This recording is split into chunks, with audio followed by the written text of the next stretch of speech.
सौदा के तोशा ख़ास से आमिर रदीम साहब की एक तहरीर गुज़िश्ता दिनों नज़र से गुज़री, जिसमें उन्होंने बताया कि ये 1978 की बात है, जब किंग एडवर्ड मेडिकल कॉलेज की एक तकरीब में उस दौर के मशहूर फ़िल्मी गुलकार अदाकार अनायत हुसैन भट्टी साहब मौजूद थे।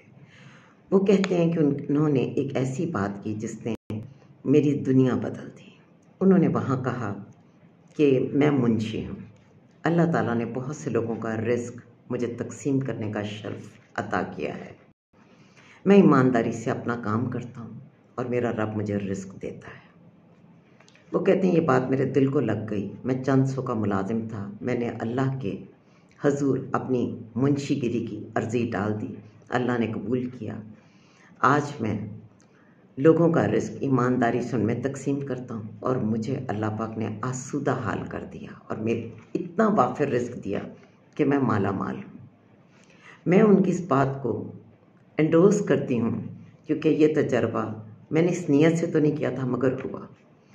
कोविड में हमारी पूरी फैमिली जो कि 5 अफराद पर मुश्तमिल है, वो उसका शिकार हुई और हम बैक वक्त बहुत ही आजमाइश की भी ज़द में थे, लेकिन बहुत खुश नसीब भी हैं क्योंकि आजमाइश ना आना खुश नसीबी है और आकर टाल दिया जाना ये उससे बड़ी खुश नसीबी है। बहुत परेशानी का वक्त था, सब के सब कोविड का शिकार थे। मेरे हस्बैंड की और मेरी बेटी की तबीयत इंतहा दर्जे की ख़राब थी, यानी कि एक ऐसी स्टेज आ गई थी कि मैं ये सोच रही थी कि किस तरह से अगर डेथ हो जाए तो तदफीन और अपने हवास को काबू करने की कोशिश कर रही थी। द मिनट मामूली से उनकी सांसों में हरकत हुई और एक ने अपने पैरों पे बस थोड़ा सा वज़न डाला होगा तो कोविड मुझे बैडली इफ़ेक्ट कर चुका था।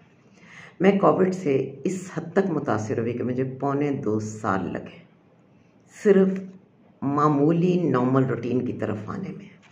कोविड ने इस हद तक मुझे माजूर और बेबस कर दिया था। मैं बग़ैर सहारे के खड़े नहीं हो सकती थी, बैठ नहीं सकती थी, कुछ खा नहीं सकती थी, किसी बात को समझ नहीं पाती थी, रिस्पॉन्स नहीं कर सकती थी, स्क्रीन को नहीं देख सकती थी। बिल्कुल जैसे आप मौत में कई बार जाने के बाद वापस आते हैं, फिर जाते हैं, फिर आते हैं। मुझे लाइफ में कभी ज़रूरत नहीं पड़ी, मुझे कोई काम हो, कोई मसला हो, 2 रकत नफल अल्लाह पाक के हुजूर पढ़ लूँ, दिल को सुकून आ जाता है, कुरान पाक खोल लूँ, दिल को सुकून आ जाता है। लेकिन मुझे फ़र्स्ट टाइम साइकोथेरेपिस्ट के पास जाने की भी ज़रूरत पड़ी, मुझे फिज़ियोथेरेपिस्ट की भी ज़रूरत पड़ी, तो बहुत मुश्किल वक्त था।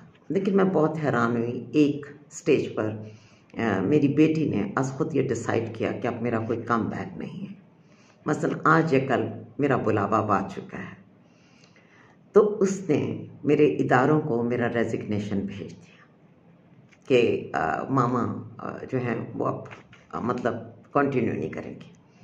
बहुत ही अजीब बात है कि मैं उस वक्त जितनी भी मुलाजमतों पर थी, उनमें से 3 ऐसी मेरी जॉब्स थी जिनकी सैलरी समटाइम्स आने से पहले और किसी वक्त उनके आते ही मैं कोशिश करती थी कि मैं अपनी कमिटमेंट को टॉप प्रायोरिटी पर पूरा कर दूँ। मेरे लिए ये बहुत हैरानी की बात थी कि उन 3 इदारों ने मेरे इस्तीफ़ा को कबूल नहीं किया, बल्कि उससे भी ज़्यादा मैं हैरान थी कि प्राइवेट सेक्टर जो लोगों को अकोमोडेट करने को तैयार नहीं होता, मेरे मामले में उन्होंने ये ख़ुसूसी मेहरबानी की कि बहुत स्लो पेस पर जब मेरी वापसी हुई उन्होंने मुझे वहाँ पर भी फैसिलिटेट किया। अल्लाह ने अगर हमें मुंशी बनने का शर्फ अता किया, अगर अल्लाह ने हमें इस ख़ास पोजीशन के लिए मुंतखब कर लिया, तो मेरा ख़्याल है हमें अपना काम ईमानदारी से करते रहना चाहिए। और मैं आमिर रदीम साहब से मुत्तफ़िक हूँ कि अल्लाह पाक आप पर आई हुई डाल देते हैं, क्योंकि इंसान की कोई हैसियत नहीं, वही तय करता है। मेरा तो ख्याल है कि हम एक खैर की बात सोच भी नहीं सकते जब तक अल्लाह का करम ना हो।